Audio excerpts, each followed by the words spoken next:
வணக்கம் and welcome to box office. ஒவ்வொரு வீக்கும் release ஆகக்கூடிய படங்களுடைய குயிக் ரிவ்யூ பார்க்கக்கூடியது தான் நம்மளுடைய பாக்ஸ் ஆஃபீஸ். அந்த வகையில் இந்த வீக் ரிலீஸ் ஆகக்கூடிய படங்களுடைய குயிக் ரிவ்யூ பார்க்கலாம் வாங்க.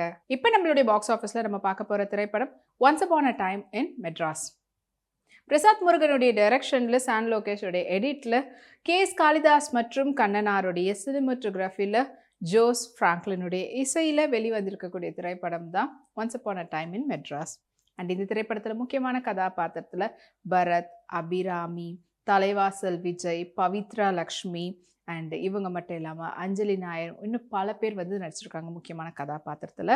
அண்ட் இந்த படத்தினுடைய ஒன்லைன் ஸ்டோரி பற்றி சொல்லணும்னா, மல்டி லேயர் கதைகளை கொண்ட ஒரு திரைப்படம்.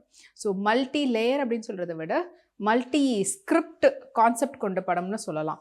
சைமல்டேனியஸாக உங்களுக்கு வந்து பார்த்திங்கன்னா ஒரு 4 கதை நடக்குது. அந்த 4 கதையினுடைய ஃபினிஷிங்கில் வந்து ஒரு பாயிண்டில் ஒன்று கூடுற விதமாக காட்டியிருப்பாங்க.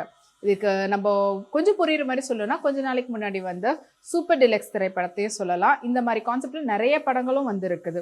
ஒரு இங்கே ஒன்று நடக்கும், இதுக்கு இந்த பக்கம் ஒன்று நடக்கும், அண்டு ஏதோ ஒரு இன்டர்லிங்க்டாக ஒரு 2 பேருடைய ஸ்டோரியை காட்டுவாங்க. அண்ட் ஃபைனலி எத்தனை ஸ்டோரிஸ் காட்டினாங்களோ எல்லாமே ஏதோ ஒரு விதத்தில் கனெக்டடாகவும் இருக்கும். ஸோ அப்படி தான் வந்து பார்த்திங்கன்னா, பரத் அவருடைய ஒய்ஃப் உடம்பு சரியில்லாமல் இருக்கிறாங்க. அவங்களுக்கு ஆப்ரேஷன் பண்ணணுன்ற காரணத்துக்காக காசு தேவை, அதுக்காக ஒரு ப்ராஜெக்ட் எடுக்கிறாரு. அண்ட் அதே போல் வந்து பார்த்திங்கன்னா, அபிராமி அவர்கள் ஒரு துப்புரவு தொழிலாளர். அண்ட் அவங்களுக்கு ஒரு பையன், அவங்க வந்து டாக்டருக்கு படிக்கணும்னு ஆசைப்படுறாங்க. பட் ஆனால் அவங்க திருநங்கையாக மாறிட்ட பிறகு அப்போது அவங்கள வந்து குடும்பத்தோடைய அவங்களோடைய வச்சுட்டு அவங்கள படிக்க வைக்கிறதுக்கான வேலைகள் பண்ணுறாங்க. அவங்களுக்கு ஒரு கட்டத்தில் அவங்க வாங்கின கடன் அதை வந்து திருப்பி செலுத்தணும். அது பண்ண முடியாததுனால அந்த கடன் கொடுத்தால் வந்து அவங்க பொண்ணு, திருநங்கையாக இருக்கக்கூடிய அந்த பொண்ணு வந்துட்டு அப்யூஸ் பண்ணக்கூடியது, அந்த விஷயம் அது ஒரு பக்கம் இருக்குது. இன்னொரு பக்கம் வந்து பார்த்திங்கன்னா, அஞ்சலி நாயர் அவங்க வந்து கல்யாணம் பண்ணிக்கிட்டு ஒரு ஹாப்பியான ஒரு லைஃப் வந்து லீட் பண்ணுறாங்க.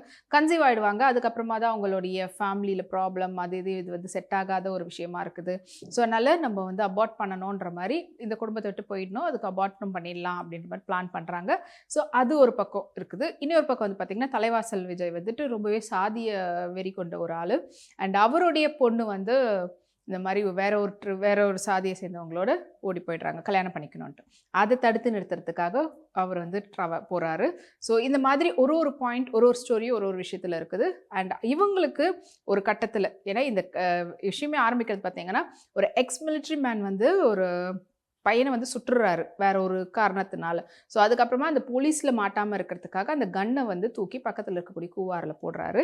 அந்த கன்று வந்து ஒரு கட்டத்தில் ஒருத்தவங்க கைக்கு போகும்போது என்ன மாதிரியெல்லாம் அவங்களுக்கு நடக்குதுன்றது தான் இந்த 4 ஸ்டோரியோட அந்த ஸ்டோரி எப்படி கனெக்ட் ஆகுதுன்றதை சொல்லியிருக்கிறாங்க.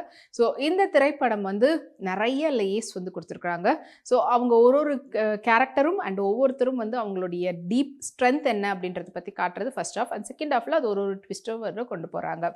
ஸோ நல்ல ஒரு எல்லா கான்செப்டும் கமர்ஷியலாகவும் சரி, அதே சமயத்தில் ஒரு ரொமான்டிக்காகவும் சரி, ஸோ எல்லாமே சேர்ந்த மாதிரியான ஒரு இது கொடுத்துருக்காங்க. அதே போல் இதில் நடிச்சிருக்கிறவங்களும் வந்து நடிப்பு நல்லபடியாக கொடுக்கக்கூடியவங்க. அஞ்சலி நாயராக இருக்கட்டும், அபிராமியாக இருக்கட்டும், தலைவாசல் விஜயா இருக்கட்டும், பரதா இருக்கட்டும், அந்தந்த கேரக்டருக்கான பெர்ஃபார்மன்ஸ் பியூட்டிஃபுல்லாக கொடுத்துருக்காங்க. ஸோ இந்த once upon a time in Madras அப்படின்றது ரொம்ப பல கதைகளை கொண்டு அதை கரெக்டாக அந்த ஒரு பாயிண்டில் முடிக்கிறதுல கண்டிப்பாக ஒரு நல்ல ஸ்க்ரீன் பிளேவோட இந்த படத்தினுடைய டைரக்டர் கொடுத்துருக்குறாரு. படத்தினுடைய மியூசிக் டைரக்டர் ஜோஸ் ஃப்ராங்க்லின், அவங்களுடைய இசை படத்துக்கு வந்துட்டு நல்ல சப்போர்ட் பண்ணியிருக்குது. அண்ட் பிஜிஎம் எஸ்பெஷலி நல்லாவே ஒர்க் பண்ணியிருக்கிறாரு. அண்ட் இதை விட சினிமோட்டோகிராஃபி அந்த ஒரு டோனை மெயின்டைன் பண்ணி அதுவே த்ரூ அவுட் கேரி ஃபார்வர்ட் பண்ணியிருக்கிறாங்க. ஸோ சினிமோட்டோகிராஃபர் 2 பேர் இருக்கிறாங்க, கண்ணனார் மற்றும் கேஎஸ் காளிதாஸ். அவங்களுடைய வேலையும் பாராட்டக்குரியது. மொத்தத்தில் இது வந்து ஒரு டீம் ஒர்க்காக அவங்க வந்து நல்லா ப்ரெசென்ட் பண்ணியிருக்காங்க. இவர் தான் ஹீரோ, இவங்க தான் ஹீரோயின் அப்படின்ட்டு இல்லாமல் லீட் ரோல்ஸ் அப்படின்ற மாதிரி கொடுத்துருக்காங்க. ஸோ அவங்களுக்கான வேலையை எல்லாருமே பர்ஃபெக்டாக பண்ணியிருக்காங்க. So once upon a time in Madras அப்படின்றது எல்லாம் கலந்த ஒரு படமாக தான் இருக்குது. ஸோ இந்த வீக் ரிலீஸ் ஆகிருக்குது. நீங்கள் தியேட்டரில் போய் பாருங்கள்.